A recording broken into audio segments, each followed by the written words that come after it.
Tales to Terrify. Welcome to Tales to Terrify, part of the District of Wonders network, featuring Starship Sofa, Crime City Central, and Protecting Project Pulp.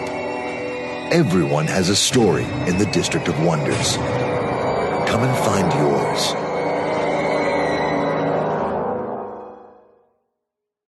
Good evening, children of the night. Come in out of the spring, the rain, the wind, the dark, the drear. Isn't it lovely? And of course, it is not. I am joking. But welcome to the District of Wonders, to Tales to Terrify. I'm Lawrence Santoro, and welcome to the Nook. And that's it, yes. Strip your gear, find a chum, grab some treats, dip a beverage, warm or cold, and snuggle. Two things before we ease into the evening's entertainments. Tales to Terrify began as a spin-off from the Hugo Award-winning Starship Sofa. And this, our wretched hive of scum and villainy, became the first of the neighborhoods in what is now the four-hooded District of Wonders. Soon after we came along, there burgeoned that den of mystery and mayhem, Crime City Central. Then came the jumping-off place for high adventure, gun malls, and invisible agents, Protecting Project Pulp.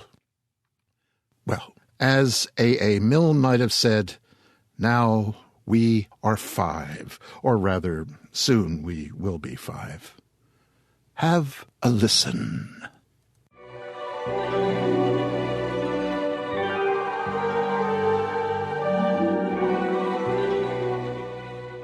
J.R.R. Tolkien once said, "A single dream is more powerful than 1,000 realities."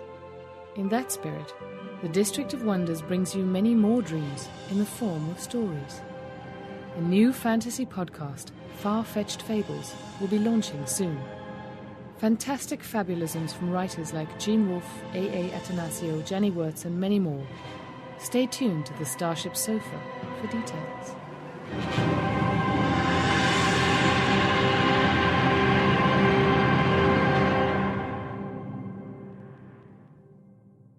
Yes, it is a tease, but we hope it whets your appetite.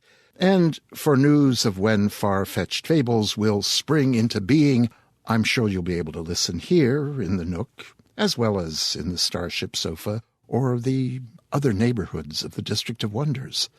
Then we will be five, and the district will have a place to keep its dragons and elves and kobolds and the like. Oh, excellent. More anon. Thing 2. New art. There it is. On the wall. You see it? Disturbing, yes, yes. If you can't see it from where you're sitting, take a look on our homepage at talestoterrify.com when you get home. This month's art is called Screamer, and it's by Swedish pop surrealist Mäkilä. Not wanting to feel limited, Mia says she's constantly fluctuating between styles, genres, and techniques. I work in many mediums, she says, with digital art in Photoshop, photography, acrylics on panel, mixed media, and drawings. She calls her digital art imagery paintings, since she uses high-resolution images to make collages in Photoshop, for which she uses a secret, self-taught technique which ends up allowing her to paint with images rather than paint. Mia cites a lot of artistic influences in her art, but says they change all the time. She adds that she does love the art of Gregory Jacobson, Mark Ryden, Marion Peck, Hieronymus Bosch, Cindy Sherman, Alex Prager, Marnie Weber, Aaron Alfrey, and the artists of the Disney Studios. Yes, she's a filmaholic. And Mia also draws inspiration from movies and film directors such as David Lynch, Ingmar Bergman, Tim Burton, Alfred Hitchcock, and from television shows such as Lost, 6 Feet Under, and, she says, of course, Twin Peaks. As with so many of us who work in the realms of horror, Mia says she loves the juxtaposition of the ugly with the beautiful, the swing between darkness and light. She uses these, as she says, quote, to deal with my traumas and heartaches in a fun way. That's the driving force in my art, and that's how you survive even in the darkest of times. I hope you'll take a look at Screamer and that you'll stop by Mia's webpage, which is on the Tales to Terrify homepage, talestoterrify.com, and on our Facebook page. For further contact, you can scoot over to her Facebook page and like her. I like her and her work. And if you are in the New York area, specifically Brooklyn, you can see some of Mia's work in the inaugural exhibit Welcome to the Dreamtime at Stephen Romano's new space at 111 Front Street, Suite 208, Brooklyn. That opened just last night. I have some brief poetry this evening. If you recall, over the last 2 weeks we heard Algernon Blackwood's tale, The Wendigo. It created quite a stir among listeners, one of whom mentioned a short poem also called The Wendigo. So needless to say, I burrowed about the pipes and tubes of the internet machine and came up with the following. It's by American poet Ogden Nash, and here, just for fun and fond memories, is The Wendigo by Ogden Nash. The Wendigo, the Wendigo! Its eyes are ice and indigo, its blood is rank and yellowish, its voice is hoarse and bellowish, its tentacles are slithery and scummy, slimy, leathery, its lips are hungry, blubbery, and smacky, sucky, rubbery. The Wendigo, I saw it just a friend ago. Last night it lurked in Canada, tonight on your veranda. As you're lolling hammock-wise, it contemplates you stomach-wise. You loll, it contemplates, it lollops. The rest is merely gulps and gollops. Well, that covers that. I like Ogden Nash. I always have, since childhood, I guess. I always like writers who have no compunctions about fabricating a good word when none in the language will do. And he does that so well. And no one uses rhyme quite like Nash, and to such effect. Why, every time I see Mahler's lovely sister, the indescribable Miss Tabitha, I think of her sweet kidhood, and am reminded of Nash's couplet. The trouble with a kitten is that eventually it becomes a cat. Sorry, Tabitha. And now we are for fiction. For quite some time, Ms. Nikolle Doolin has narrated tales here in the Nook. I first heard Nikolle on LibriVox and decided very quickly that she was a voice actor we must have here at Tales to Terrify. Luckily, she agreed, and there was no need to have someone from Crime City or Project Pulp go kidnap her, but seriously, her voice is distinctive, memorable, and she always brings something special to stories that she tells us. As it turns out, Nikolle is also a writer of fiction, of poetry, and of plays. Her work has appeared in the Wilderness House Literary Review, 3 AM Magazine, 365 Tomorrows, Flash Shot, and the literary anthology Wilderness House Literary Review, the best of Volume 3. In addition, her stage plays have been presented here, there, and in festivals. To learn more about Nikolle, visit her website at NikolleDoolin.com, and I will spell that out for you on our homepage and on the Facebook page. So, without further fuss, here is... well, I'll let her announce herself.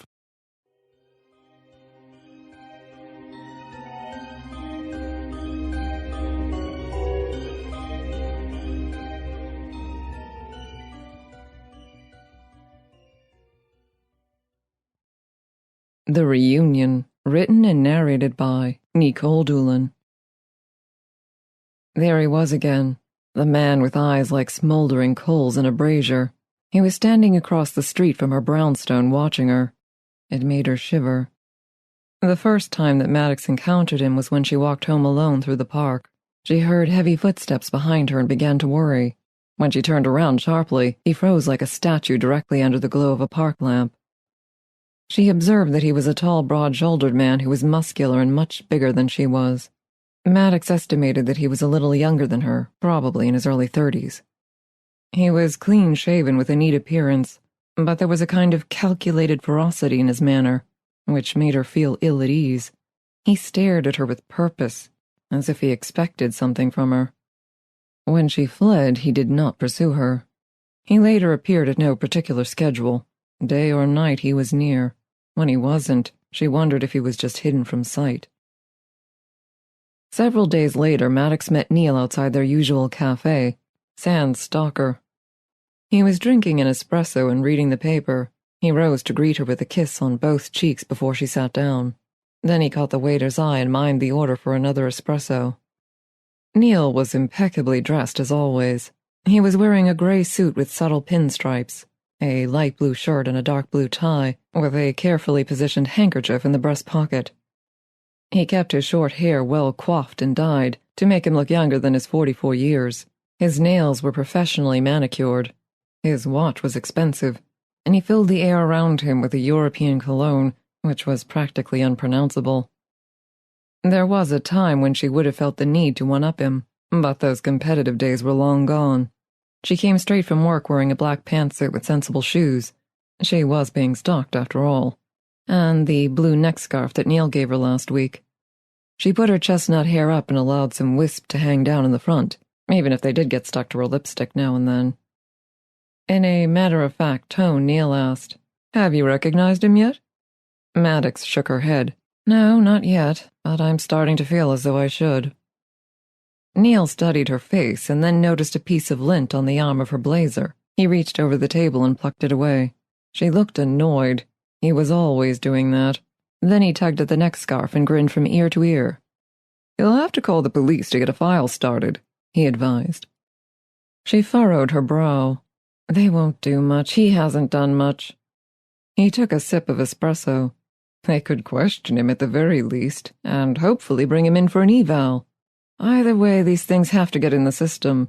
You have to start an official paper trail so that you have documentation, just in case. He's an unknown quantity, my dear. Maddox said nothing. She was picturing the man lit up under that lamp and those burning eyes. Eyes like that mean business. The hairs on the back of her neck began to rise, and goosebumps formed down the length of her slender arms. She was startled when the waiter placed an espresso in front of her. Neil arched his brow. Once the waiter left, he looked around and leaned in toward Maddox. He kept his voice low. "What did you do to him?" Her face contorted in surprise and then anger. The paleness of her complexion competed with the reddened hue of her cheeks. "I have no idea. I told you I don't remember him." He smiled wryly and then fell back into his seat. "Not yet," he said. Maddox clenched her jaw and surveyed her surroundings. There was no sign of him, but that didn't mean he wasn't there. After their tete-a-tete, Maddox and Neil went to Sheila's place. Years ago, they reunited at one of Sheila's get-togethers. She was always collecting people and had a knack for reuniting prior acquaintances. She also reveled in helping people heal old wounds, so she made it her life's purpose as a therapist. To a fault sometimes. The apartment was filled with the scent of sage incense, which burned in a sand-filled orb on an antique side table. There were various religious and spiritual artifacts scattered about the place, such as mandalas, crucifixes, crystals, and you name it. The atmosphere was congenial and the jazz music unobtrusive. There were a few friendly faces and some new ones, which Maddox didn't recognize, much to her relief. Neil brought her a martini and held on to a G&T. Maddox took a sip of her drink and made a sour expression. "Is this gin?" she asked. He sipped from her glass while she held it aloft. Smirking, he teased, "How did that get in there?" "Not funny, Neil." Sheila emerged from the kitchen and approached them with a huge grin. There was a hint of crow's feet whenever she smiled, which was often. She was an energetic and handsome woman in her late 40s, with long raven hair. She wore an emerald green sari, sandals, and charm bracelets that jingled whenever she moved her arms. Sheila kissed her on the cheek and then hugged her for several seconds longer than Maddox felt necessary. She smelled of lavender as usual. Apparently it helped to relax people. Unfortunately, its effects were lost on Maddox. She clenched her jaw and her pulse quickened. She tried not to feel uneasy whenever Sheila touched her, but she couldn't help it, despite Sheila's best efforts to help her work through it. "I haven't seen you for ages. How are you?" Sheila asked. "She's being stalked," interjected Neil. Sheila was light-hearted. "Again? Maddox, what did you do this time? Or is it one I already know about?" Maddox flashed an angry look at Neil. He ignored her and continued to gossip. "She says she can't remember." "Really?" "Oh, come on, you two. Give me a break." "Do I feel an intervention coming on?" asked Sheila, thrilled. Maddox's face fell. Neil began to rub Maddox's back gently. Sheila caught her expression and bit her lip. Of course that's only if you want one, and only if you need one. Maybe it's not what we think, although not everyone remembers right away, and some don't remember at all." "Lucky them," Maddox sighed. "Well, I always remember once I make contact with a prior," said Neil, and then winked at Maddox. "Did he say anything to you?" asked Sheila. "We haven't spoken. He just follows me and watches me." Sheila crinkled her forehead. "And you didn't ask him what he wanted?" "I didn't see the point." Sheila turned sober. "Maddox, it's important that you face these meetings openly and honestly, no matter what they might reveal. He may need your help." "He may need a lot of help," Neil added. "Well, you won't know until you engage him. Last week, I ran into a woman I stole money from, her entire life savings in point of fact. I was a bit of a gigolo then. I was mortified to face her, but I couldn't avoid it. Do you know what she did? She bought me a drink and we reminisced about old times. We had a lot of fun. We're even planning a trip to Milan this fall, the scene of the crime." Neither Maddox nor Neil could resist the urge to chuckle. "You have much better luck than I do, Sheila. Even I didn't lose it when we reunited. No, I don't think Mr. Mysterious wants to buy me a drink and invite me on a trip." Speaking slowly into her ear, Neil commanded, "Call the police." "Actually, I haven't seen him for almost a week." "That doesn't mean he can't see you." "I'm aware of that. I just hope I don't read about you on the front page one morning." Sheila hit Neil's arm with the back of her hand and her bracelet rattled. "That's awful, Neil." She turned to Maddox. "Call an agency, find out who this guy is. At least identify him for the record." "I want to avoid all records. I've been through this too many times and I really don't want to end up back at the CPG." Sheila sighed. "Well, it's up to you, but you should consider it." "I know, just in case," said Maddox. An hour later, Neil escorted Maddox home. It was a glorious spring night, so they walked most of the way arm in arm. Neil mused, "I sometimes think I preferred Sheila as a drunken priest who used to pass out during Mass and laugh her ass off at our confessions. Too bad I missed that one. When I first met her, she pressed a hot iron into my thigh and, after an excessively long period of torture, had me disemboweled. If it's any consolation, she vomited on me when she was giving me the Eucharist. Dreadful, I admit, but I still would have traded that psycho Inquisition cardinal for fun-drunk Father What's-His-Face. Father Thomas. May he rest in peace." Neil made the sign of the cross. Well, rest in Sheila at any rate. The two laughed. Counting on his fingers, Neil pondered, let's see, she's been a monk, a cardinal, and a parish priest. There's a joke in there somewhere. I think the joke was on us, Maddox said. Neil chuckled. And now she's a dedicated therapist helping people adjust, even though she still gives me the creeps. And we've been thugs several times. What does that say about us? Neil asked with a smirk. I don't know, but we're a far cry from shaking down poor slobs and running booze. You know, I believe that's why you hate gin so much. As opposed to the fact that you drowned me in a bathtub full of the stuff? That was an accident. You were drunk. Maddox looked askance at Neil. Darling, I remember you holding my legs. I was trying to help you out. You misunderstood. Got me out of the way, no more 60-40. True, but it didn't last long. Pat Doyle put a slug in my head 2 weeks later. Served you right. They walked in silence for a few moments until Maddox spoke again. Her tone turned serious. When I saw you the next time, I wanted to kill you with my bare hands. Well, Vinnie Bruscelli did. I wasn't Milos, the timid baker, anymore.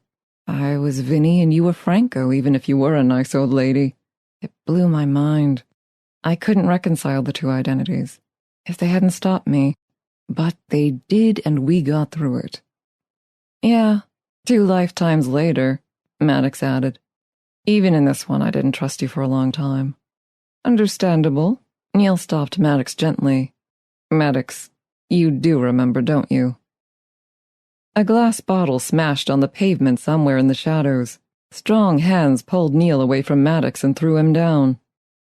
Maddox gasped and tried to run, but the man grabbed her by the throat and pushed her up against an SUV parked on the street. Look at me, damn you, Sean O'Malley, look at me! His breath smelled of liquor and he was covered in sweat. Maddox stared in horror into the man's eyes. She saw those eyes burning before, but now they looked different. Another man's eyes stared at her, pitiful eyes welling with tears from long ago and far away. Do you remember me now, O'Malley? Maddox nodded as hot tears began to run down her own cheeks. I've been waiting for you, O'Malley. I've been waiting a long time to meet you again. Let her go, a voice commanded behind him. The man sneered as he turned around to face Franco Spinelli. Maddox knew that whenever Neil used a tough guy voice, he was channeling Franco. He was pretty good at letting the old identity surface, just enough to be useful but not troublesome. She could do it too sometimes, but she had to be careful not to lose herself in them. This is between O'Malley and me, piss off, the man growled. Nobody hits Franco Spinelli and walks away, capiche? Neil, as Franco dodged a right hook thrown by the stranger, and then followed up with a punch to the gut. The man took it well. He was built for a brawl. Neil worked out and played sports, but he had to rely on the street smarts of Franco to handle a character like this. It didn't take long for Vinnie Bruscelli to show up and join his old pal from the neighborhood. Maddox was petite compared to the quarterback, but she let Vinnie apply some of his tricks. It was like old times. Moments later, a patrol car spotted them and stopped. Lights began to flash around them, then the siren erupted and heightened the chaos of the scene. By the time the cops got close, Maddox realized that the man had fled. She and Neil were standing bloody and panting as the police demanded they put their hands up at gunpoint. That was like old times, too, for Vinnie and Franco.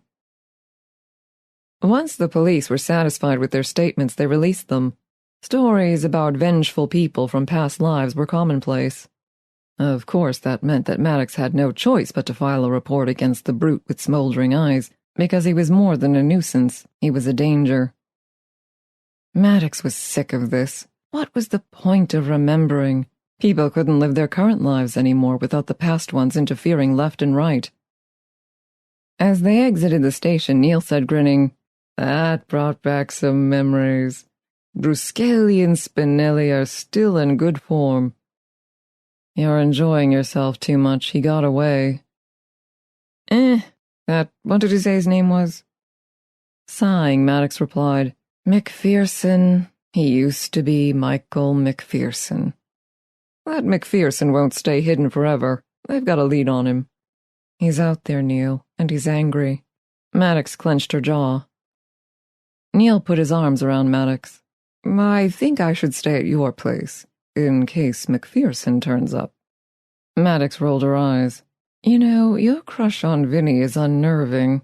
Besides, you're not his type. Neil released her. Worth a shot. Maddox smiled wanly before getting into a cab, even though she was worried she needed to be alone. Now that McPherson was back, so were the memories. It felt like rain, and Maddox could smell wet earth. There was mud beneath her boots, and she was holding a knife. She was a man, a laborer, not educated. There was another man cowering before her. Blood was running from his nose. She had hit him. He was whimpering and pleading for his life. He was educated, but he was puny in stature. She felt powerful. He had everything in the world that she wanted. Why wasn't it hers? Take it, the man begged. It was a purse full of money, all the money he had in the world. Yes, she'll take it. She'll take everything. She grabbed the purse from him and stuffed it inside her shirt. The poor wretch thought this would free him. She decided that it wouldn't. She couldn't leave him alive to set the law on her. She told him to get up, and he obeyed, fearful but hopeful. She grinned and realized that she was missing a tooth. The man waited for a command. She stabbed him 3 times for good measure, and he fell onto the mud face down. She killed him. There were no witnesses as far as she could see, on that dark night in the pouring rain, on that lonely road in County Cork. When Maddox opened her eyes the next day, she felt guilty and ashamed. Sean O'Malley wasn't one of her finest incarnations. He was a drunkard, a thief, a cheat, and a murderer. McPherson had every right to hate her, even though she wasn't Sean O'Malley anymore. According to the law, however, he did not have the right to exact revenge, nor could she be charged with a crime because past life actions were not prosecutable, or she'd be in prison already. Despite her aches and wretched appearance, she applied as much makeup as she could to hide the bruising on her face, put that scarf around her neck, and finished with dark sunglasses and a floppy-brimmed hat. It would have to suffice. Maddox needed to see the only soul alive who could remedy what ailed her. When she reached the stables, he was eating oats. He whinnied a little when he saw her. That's my Clovis. Always greets me right, she thought. Mr. O'Brien doesn't like it when she calls him Clovis, but he doesn't argue about it. He's called Billy now, but he still answers to Clovis just the same. Maddox reunited with him while he was pulling a carriage full of tourists through the city. She was waiting to hail a cab, and he just stopped right in front of her and neighed loudly as he moved his head wildly to get her attention. She was bewildered and even a little afraid of the strange brown horse with a white stripe running down its face. Finally, she looked into his mesmerizing brown eyes and knew instantly that it was Clovis.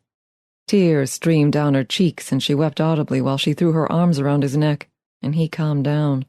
Mr. O'Brien's wizened face reddened. He took off his hat and revealed a thick head of white hair. Then he began to swear at both Clovis and Maddox. The tourists abandoned the ride and refused to pay. Maddox didn't care that it cost her their fare. She even rode back to the stables with Mr. O'Brien, who read her the riot act since it appeared that Clovis refused to go without her. Then she stayed with Clovis until it was very late, and he was settled enough to leave. Mr. O'Brien lets her visit Clovis as much as she likes when he isn't working.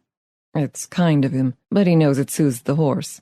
It calms her, too, and brings back all the warm feelings of the past.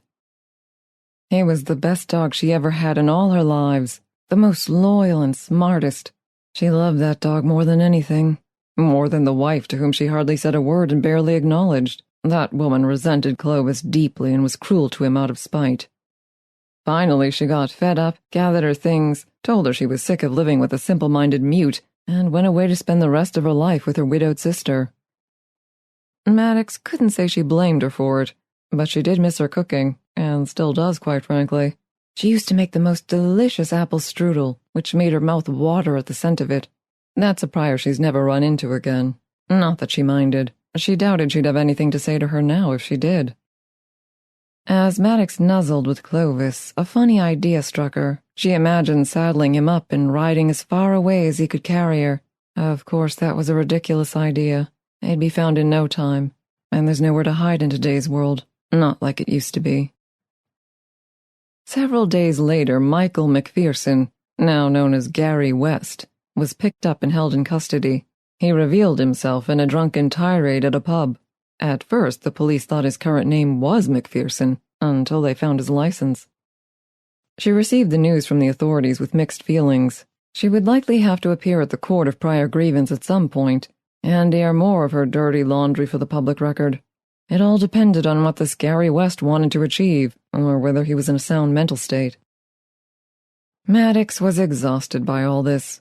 What the man truly wanted was retribution in the time the events occurred. That was impossible, of course, but she knew what it felt like when a prior consciousness woke up. Dueling identities struggled to inhabit the same space, and the desire for revenge can be as fresh as if the wound had just been inflicted. The wound could be anything from adultery to theft to murder. The list was endless. Yes, she killed Michael McPherson without cause, and some part of her felt that she should pay for it, but it was Sean O'Malley who did the deed. 3 months later, Maddox wasn't surprised when she returned to the court of prior grievance. This was her 3rd visit. On the first occasion, she was called to face the charge of rape. On the second occasion, she was accused of participating in the slaughter and pillage of a small village during a Viking raid. She was one of several symbolic defendants after she and they had been discovered separately by a rather vigilant victim who was taken by them and later sold as a slave. The description of her former activities was surprisingly accurate, right down to the detail of the gash from an axe in her fur shield and the gold booty she procured. Her exploits on that raid raised her standing in the community. She recalled feeling great satisfaction at the time. However, she was disturbed by the obsessive catalogue of events that the man carried around in his mind. It was the sort of thing that kept her in a mental facility for years when she was Milos, the meek baker, who one day attacked a poor old lady for no apparent reason. That was when everyone started to remember, but before it was an officially recognized phenomenon. People from the distant past were waking up inside new bodies, alongside new identities.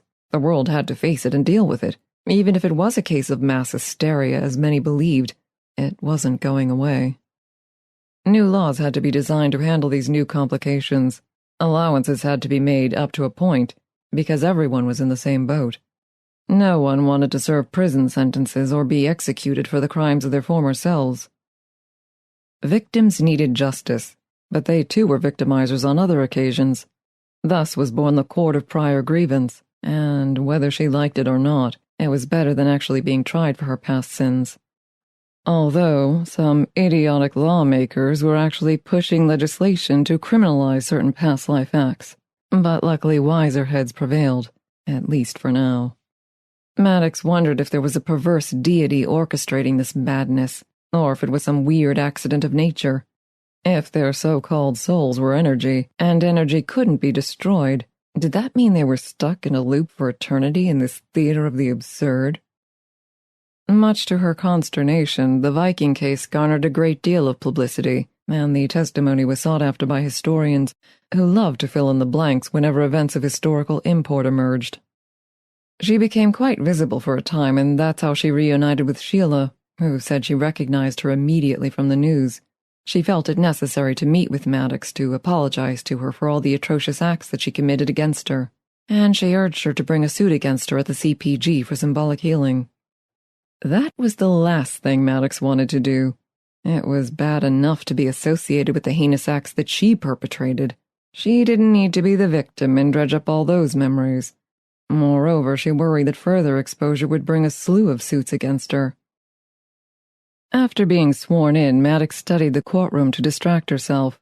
It was a grand old space of polished, dark mahogany wood and murals on the walls of scenes such as Justice holding the scales.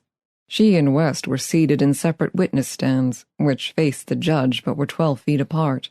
The judge's bench was mounted high like an altar of righteousness. He even wore a wig. It seemed fitting. If they were discussing matters of old events, they might as well be ceremonious about it and play their parts. It was all drama here.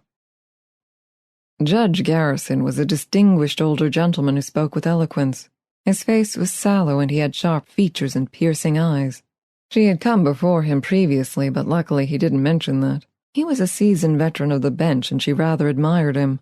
Coincidentally, he's been a judge several times, so he's had a lot of practice. The judge began, I will remind all parties that this court does not prosecute for past life crimes. It is a tool used solely to air the grievances of certain injured parties who suffered what they consider to be wrongs perpetrated by certain other parties. It is meant as a symbolic forum to heal old wounds and to allow the participants to move forward in their current incarnations. It is also meant to assist in determining whether any further medical or legal remedies are necessary for current actions influenced by these past events. He turned toward West. Are you Gary West, formerly known as Michael McPherson, the injured party? Gary West rose. I am, Your Honor. In this statement you claim that the soul of one Caroline Maddox, while in the lifetime of Sean O'Malley, stole money from you and murdered you without just cause. Is that the whole of your grievance, Mr. West? Sounding agitated, West added, and I later found out from my brother Thomas, in my next life, that he married my girl Bridget and that she bore him 3 children who should have been mine. Maddox clenched her jaw and squeezed the arms of her chair. Beads of sweat formed on her upper lip. She imagined beautiful, bright Bridget singing and dancing about their old cottage, filling her former identity with delight and hunger. That is not a crime, Mr. West, even if it is distasteful, but it will reflect the whole of the loss that you suffered. West continued, That's not all. According to Thomas, that monster over there, drunk as always, beat Bridget so bad that she was blinded in one eye. Maddox felt nauseous. The memories of Sean O'Malley kept rising to the front of her mind. He beat his wife and children frequently. He was a monster. Mr. West, while such behavior is objectionable, it is up to Bridget O'Malley to bring forth a grievance on the matters that directly impacted her. I haven't found her, Your Honor, he said softly as tears fell down his cheeks. The tears of Michael McPherson, not Gary West. I've been looking for her for a long time, but I never seem to find her. She may not wish to be found, Mr. West. McPherson looked confused by the judge's simple logic. Maddox certainly wished he hadn't found her. He obviously couldn't let it go. She hoped the authorities would keep him under lock and key for a long while. The judge scrutinized Maddox. Do you deny that you were at one time known as Sean O'Malley, and that you were acquainted with the victim? Maddox rose to her feet and felt lightheaded. She held onto the wood railing in front of her to steady her. No, sir, I do not. Do you deny the charges as presented by Mr. West? Maddox looked sideways at McPherson. No, Your Honor. Do you have a counter grievance to add to the record? She shook her head. No. West shouted, Of course not. What did I ever do to you, O'Malley? Nothing. All I did was live and breathe. The bailiff, a larger man than Gary West, moved closer to him. The judge tapped his gavel. Control yourself, Mr. West. She was the most beautiful girl I had ever seen. She agreed to be my wife because I wasn't a lousy wastrel like you, O'Malley. You couldn't stand that, though, could you? You couldn't stand that I was smarter than you and had prospects.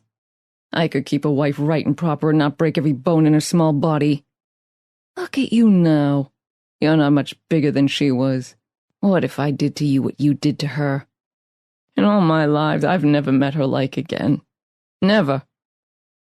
His eyes were a pair of puddles. McPherson dominated West's mind. She wondered how young he was when McPherson woke up, and if Gary West ever had a chance to be himself. West grew sober and scowled at Maddox. You took everything from me. Someday you're going to pay, O'Malley, and not in some fake court where they pretend justice was served with fake decrees.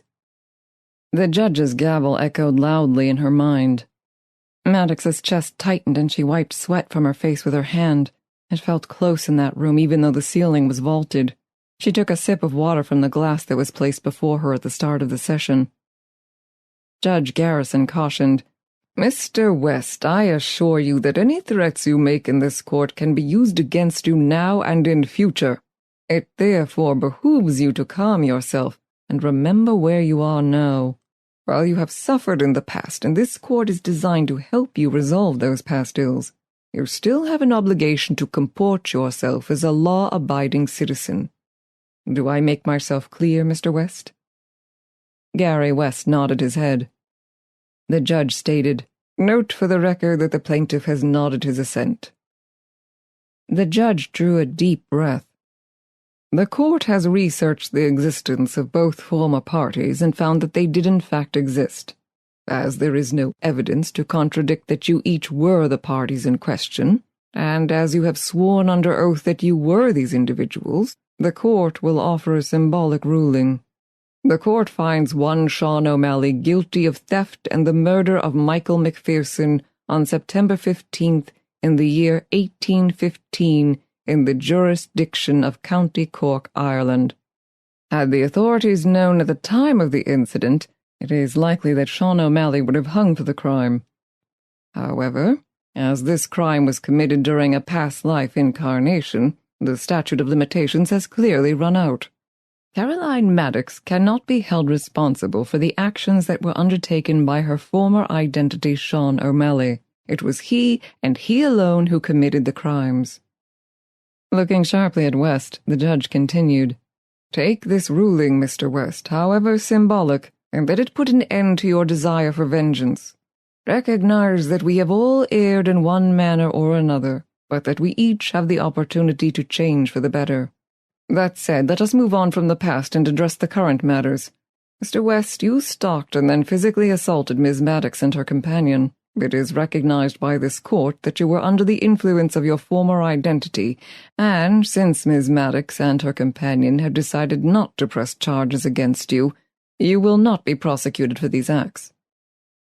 However, based on the manner of your testimony today, this court orders that you be returned to the mental facility at which you have been held and continue adjustment therapy for a term of 6 further months, at which time your status will be reviewed. Bailiff, escort Mr. West from the court." As the bailiff took West by the arm, he shouted, "This isn't over, O'Malley." Maddox felt like she was going to be sick. As soon as she could leave, she bolted from the courtroom and ran into the nearest restroom. In the weeks that followed, Maddox struggled to resume her life. She tried to suppress the memories of Sean O'Malley and his hideous list of wrongdoings. McPherson wasn't the only person O'Malley killed. To add insult to injury, she received a request for a visit with Gary West at the facility where he was being treated. Such requests were actually polite demands. She would have to see him again and, worst of all, talk to him. Maddox cringed when she entered the facility, which stank of disinfectant. Her experience as Milos left an indelible impression upon her. If it hadn't been for the persistence of Neil, she would have died in a place like this. He was the one who helped her regain some semblance of sanity. Yet Maddox wasn't up for such a task. She couldn't see herself ministering to the likes of Gary West. She never cared about him. Even though Franco betrayed Vinny, he did love him. Maddox followed the orderly down a long gray hallway into a small gray room. A woman in a white coat, who looked to be in her early 30s, was sitting at a large rectangular table. She rose to her feet and presented her hand to Maddox. "I'm Dr. Atkinson. You're here today at my request. Please have a seat." Maddox sat down. She could still smell the disinfectant.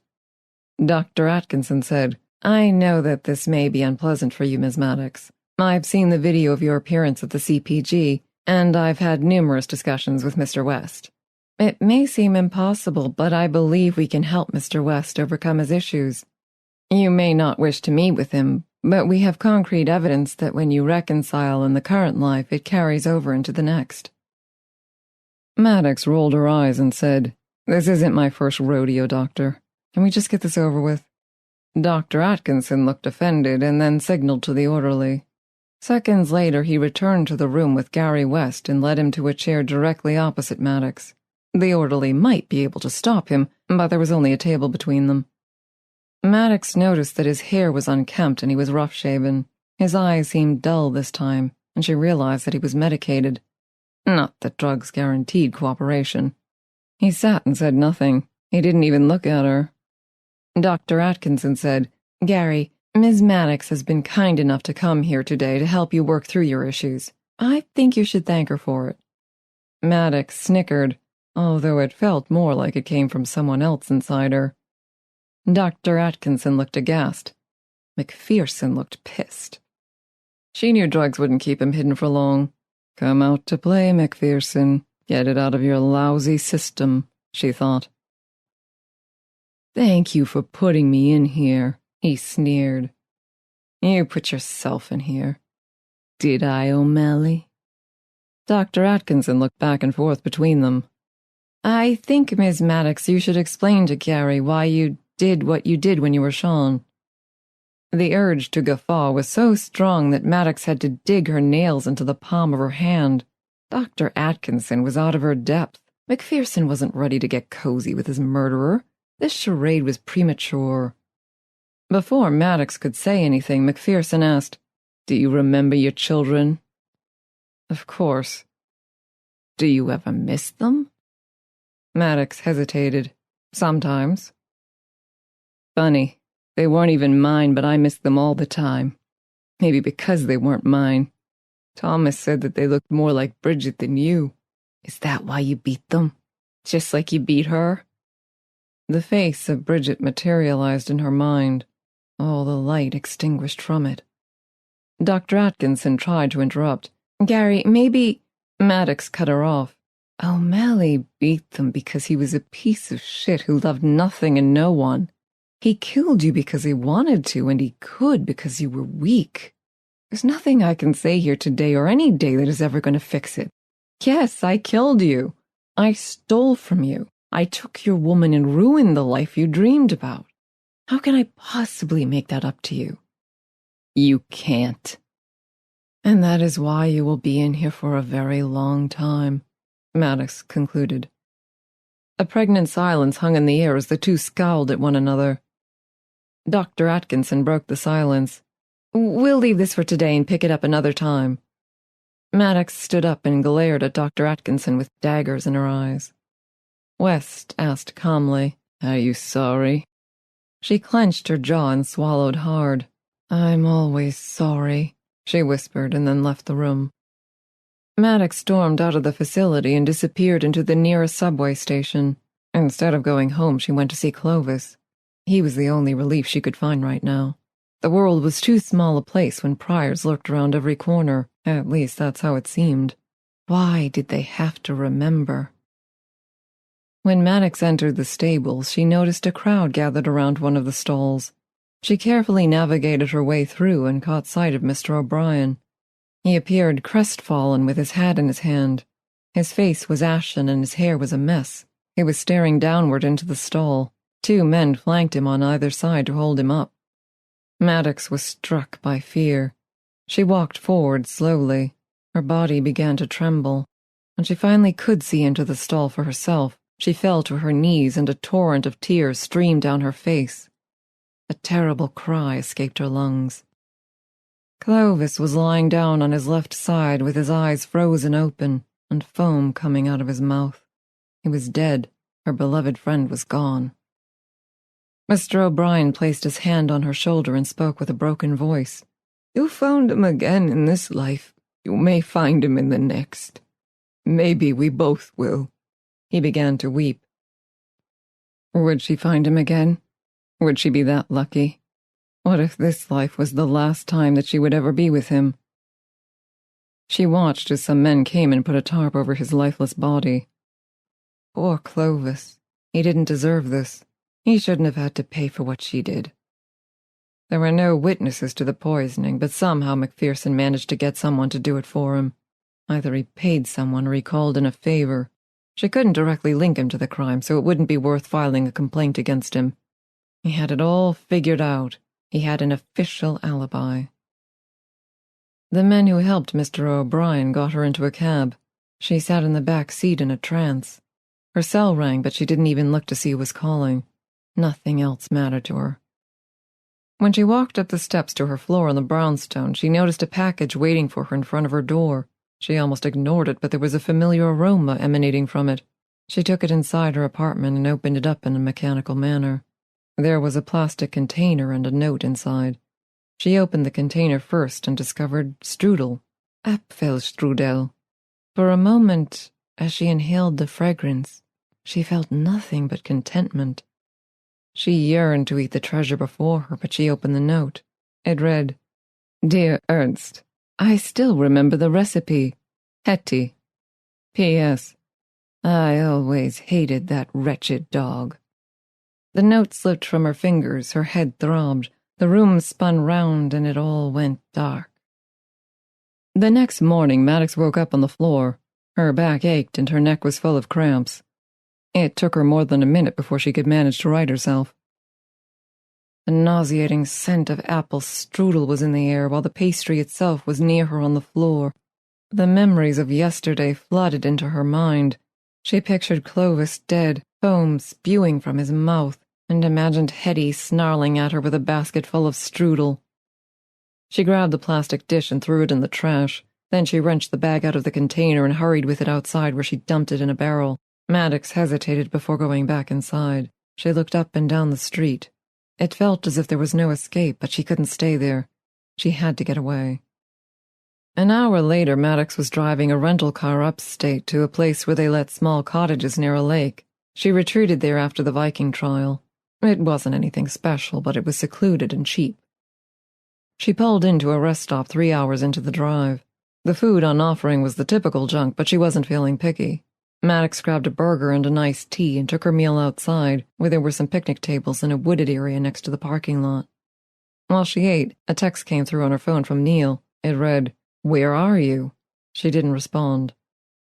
Maddox surveyed her surroundings and noted gray clouds forming overhead. She wanted to get back on the road to beat the rain, so she finished her burger and took her drink with her. As she walked through the lot, she noticed a man in his 30s secure a kayak in the back of a pickup truck parked next to her car. He was wearing a t-shirt and jeans and dark sunglasses. His arm muscles flexed as he tightened the rope. By the looks of his physique, it was obvious that he worked out or worked hard. He brushed back his dark blonde hair, which fell to about mid-neck. It was the kind of hair that invited fingers to run through its strands. Maddox pressed the remote on her keychain, and the beeping made the man glance in her direction. He smiled at her. She observed that his lips were neither too full nor too thin, and then realized that he had a dimple in his chin. "Where are you headed?" he asked. The tenor of his voice was pleasing to her ears. Without thinking, Maddox blurted out, "Wildwood Cottages." "I know the place. It has great lake access." He tapped on his kayak. "Maybe I'll see you around." Maddox blushed. "Maybe," she said, and then got into her car. Less than 2 hours later, she reached the cottages and got her key from the lodge house. There weren't many people renting after Labor Day. She was glad of it. Her cottage was nestled in a dense wooded area, which made her feel sheltered. Though the cottage itself was cramped, it had all the necessities for cooking and bathing and sleeping. The next day, Maddox was greeted by a clear blue sky. To her relief, she realized that she had the lake all to herself. She took a look inside the amenities shed and discovered a kayak. She smiled and decided to take it out. When she reached the center of the lake, she put up her paddle and rested a while. She absorbed the peace and beauty surrounding her, and finally relaxed for the first time in a long time. Nature always had a restorative effect upon her. 15 minutes later, she noticed another kayak come out from behind a small island, which was thick with trees and shrubs. It was captained by a man with dark blonde hair and sunglasses. Her heart began to pound. Something stirred within her, a mixture of desire and fear. Her skin prickled. He waved his paddle in the air and yelled, "Morning!" Then he navigated his craft swiftly toward her and halted within 2 feet of her kayak. "We meet again," he said with a beaming smile. "What a coincidence. It's a pretty big lake." "Not too big for me, but then I'm used to it. What are you up to?" he asked. "Just taking it easy." "Well, if you don't mind some company, we could paddle down to the other end of the lake. There's a great place to eat near the shore." Maddox estimated that it would take them about an hour to get there. "That's quite a distance," she observed. "Far enough to work up an appetite." Maddox scrutinized the man. There was a pronounced tingling sensation at the back of her neck. "I don't know. I think I've had too much sun." He dipped his paddle in the water and pulled it once so that his kayak glided into hers with a slight bump. He was right beside her. Maddox's chest rose and fell more quickly. She looked around and began to regret the isolation she sought. Maybe she could beat him to the shore, but those muscular arms of his filled her with doubt. He reached inside his cockpit and fished around for something. She considered hitting him with a paddle. Suddenly he produced a khaki-colored hat with a large brim. He wrapped his left hand around the edge of her cockpit to steady himself, and placed the hat on her head with his right. "There, that should do it," he said. Then he pushed his shades up on top of his head and presented her with his hand. "I'm Chris, by the way." Maddox was puzzled, but she took his hand. "Caroline," she said. His grip was neither too firm nor too soft. She liked the feel of it. She studied his face. His radiant smile warmed her. "We better get started," he said. "We're burning daylight." He paddled onward at a leisurely pace and began to sing an old tune. Maddox followed her acquaintance in a kind of reverie. She wondered how long it would take for Bridget O'Malley to wake up. Then Maddox hoped that she never would.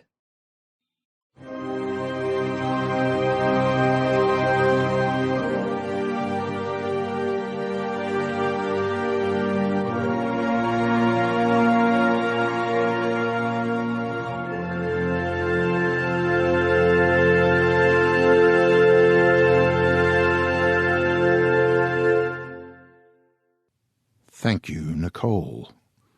And thank you, Nikolle.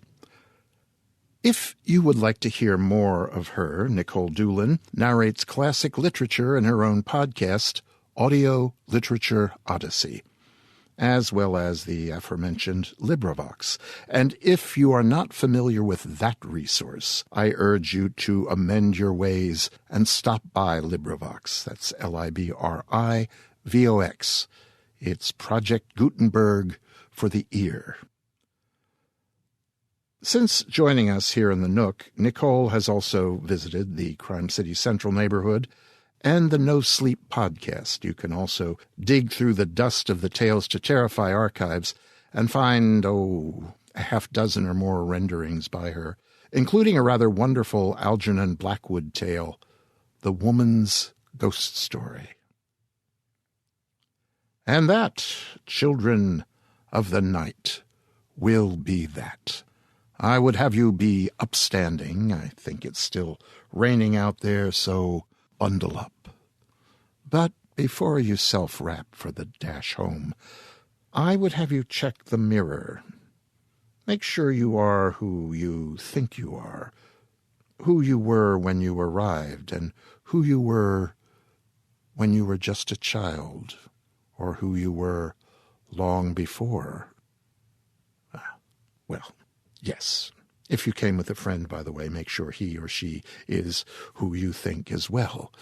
Then, when you arrive in the dry dark of home and hearth, and look at Screamer over at talestoterrify.com, there will be no questions, and you'll be able to turn your thoughts to bed, to the future, and to pleasant dreams.